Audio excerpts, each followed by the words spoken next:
Assalamualaikum warahmatullahi wabarakatuh. Yang terhormat kepada dosen pengampu Ibu Dr. Nur Hafidah ST.MPD dan Ibu Wahdah Repia Rafianti SSN MPD. Perkenalkan, nama saya Muhammad Jepri. Saya di sini akan bertindak sebagai moderator pada presentasi kali ini. Di sini kelompok kami akan membawakan presentasi yang bertemakan perkembangan TIK dan aplikasinya untuk anak SD di masa pandemi COVID-19. Sebelum itu saya akan memperkenalkan seluruh anggota kelompok 3. Yang pertama ada Ayu Ramadiah sebagai pemateri, Helda Elisa sebagai pemateri, Muhammad Jepri saya sendiri sebagai moderator, Nur Aida sebagai pemateri, Rizka Aulia Utami sebagai pemateri, dan Tarisya Herdayanti sebagai pemateri. Saya akan sedikit menjelaskan tentang definisi TIK. Secara istilah, teknologi informasi dan komunikasi terdiri dari dua pengertian yang terpisah, yaitu teknologi informasi dan teknologi komunikasi. Teknologi informasi meliputi segala hal yang berkaitan dengan proses, penggunaan sebagai alat bantu, manipulasi, dan pengelolaan informasi. Teknologi komunikasi adalah segala sesuatu yang berkaitan dengan penggunaan alat bantu untuk memproses dan mentransfer informasi dari satu perangkat ke perangkat lainnya.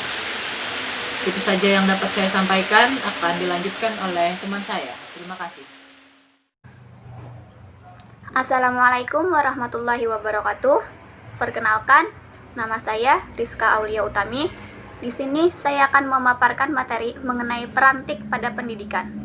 Menguasai teknologi informasi dan komunikasi menjadi tuntutan kompetensi seorang guru saat ini, guna mendukung pelaksanaan tugasnya.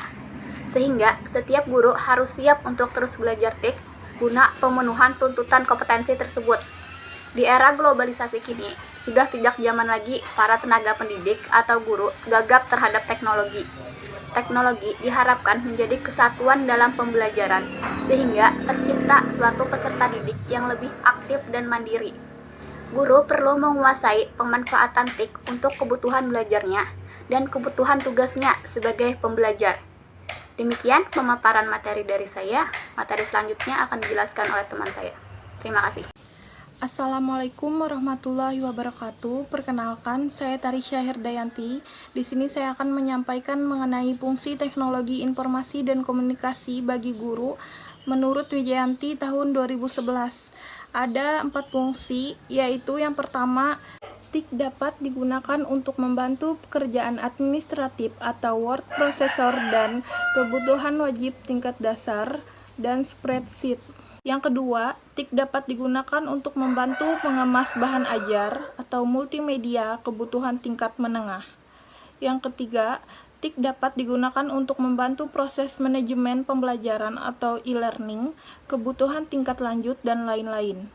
Yang keempat, TIK dapat digunakan untuk dukungan teknis dan meningkatkan pengetahuan agar dapat mewujudkan self-running session atau antivirus, tools, jaringan, internet, dan lain-lain. Baik, selanjutnya saya akan menyampaikan mengenai peran teknologi informasi dan komunikasi selama pandemi.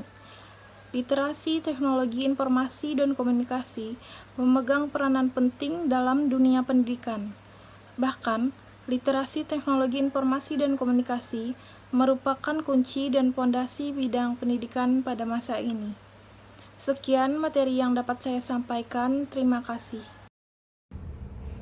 Assalamualaikum warahmatullahi wabarakatuh. Saya Ayu Ramadiah ingin melanjutkan paparan materi dari teman saya sebelumnya.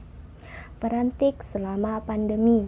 Pada konteks efektivitas pembelajaran jarak jauh, pengetahuan tentang perangkat teknologi dan kemampuan dasar dalam pengoperasian teknologi merupakan literasi teknologi paling dasar yang mendorong dalam menciptakan lingkungan pembelajaran jarak jauh yang lebih efektif.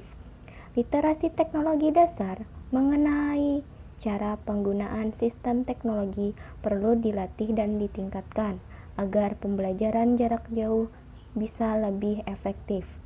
Sejalan dengan itu, literasi teknologi diharapkan mampu mengembangkan keterampilan belajar yang efektif dengan memanfaatkan lingkungan digital yang kaya akan sumber belajar. Literasi TIK juga memiliki peran dalam memudahkan akses informasi dan pengelolaan informasi yang mendukung pembelajaran jarak jauh selama masa pandemi COVID-19.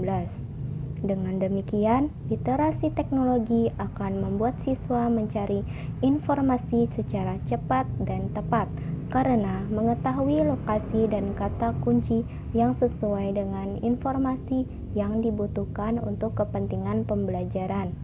Selain memudahkan mencari informasi, literasi teknologi pun akan membantu dalam mengelola informasi, mulai dari mencari, mengelola, mengevaluasi, dan memanfaatkan informasi yang diperoleh. Itu saja paparan materi saya, selanjutnya akan disampaikan oleh teman saya. Assalamualaikum warahmatullahi wabarakatuh. Perkenalkan, nama saya Helda Lisa. Di sini saya akan melanjutkan bacaan dari Saudari Ayu, yaitu Perantik Selama Pandemi. Pada masa pandemi COVID-19 ini, banyak ditemukan informasi hoaks yang tersebar meluas pada berbagai media.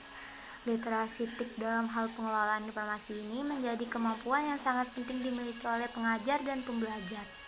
Pada konteks pelaksanaan PJJ di masa pandemi COVID-19 ini, penggunaan teknologi yang memiliki literasi TIK akan memperhatikan etika, kesadaran dan tanggung jawab mengenai semua aktivitas yang dilakukannya, baik dalam literasi, komunikasi, maupun dalam membuat konten-konten yang berkaitan dengan pembelajaran. Sekian dari saya, terima kasih.